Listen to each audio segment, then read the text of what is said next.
છોટાઉદેપુર જિલ્લાના 4 શિક્ષકોને સસ્પેન્ડ કરાયા।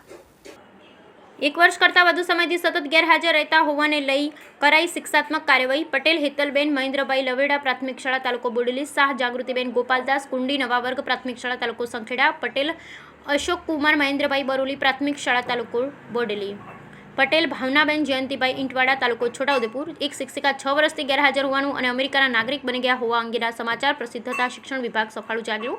ગત 15 જુલાઈના રોજ શિક્ષણ વિભાગે પાઠવી હતી છેલ્લી કારણદર્શક નોટિસ। નોટિસનો કોઈ પ્રત્યુત્તર ન મળતા શિક્ષણ નિયામક ગાંધીનગરના આદેશથી કરાયા suspend. Bureau report Rehan Patel, Chhota Udepur. અત્રેના છોટાઉદેપુર જિલ્લાના 4 શિક્ષકો છેલ્લા 1 વર્ષ કરતાં વધુ સમયથી સતત ગેરહાજર હોવાનું માલુમ પડેલ છે।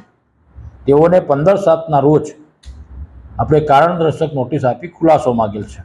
જેઓએ આજ દિન સુધી કોઈપણ ખુલાસો રજૂ ન કરવાથી તેમના ખુલાસાને ધ્યાનમાં રાખ્યા સિવાય રાખેલ ન હોય, ખુલાસો આપેલ ન હોય, આજરોજ માન્ય નિયામક સાહેબની સૂચના અનુસાર પટેલ હેતલબેન મહેન્દ્રભાઈ કુંડી નવા લવેડ પ્રાથમિક શાળા તાલુકો બોડેલી, શાહ જાગૃતિબેન ગોપાલદાસ કુંડી નવા વર્ગ પ્રાથમિક શાળા તાલુકો સંખેડા, પટેલ આકાશકુમાર મહેન્દ્રભાઈ બરોલી પ્રાથમિક શાળા તાલુકો બોડેલી અને પટેલ ભાવનાબેન જયંતિભાઈ ઇંટવાડા પ્રાથમિક શાળા તાલુકો છોટાઉદેપુરને આપણે સસ્પેન્ડ કરવા માટેની કાર્યવાહી કરેલ છે।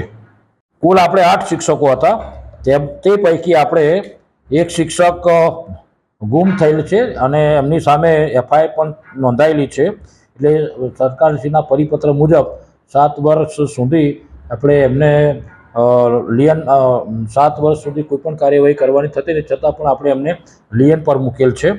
બાકીના જે એક શિક્ષક છે એમને પોતે રાજીનામું આપી દીધેલું છે અને બાકીના જે 2 ટીચર છે એ આપણે 1 વર્ષ કરતાં ઓછા સમયગાળામાં એમણે સતત ગેરહાજર રહેલા છે, એટલે એમને કારણદર્શક નોટિસ આપી આપણે ખુલાસો માગેલ છે।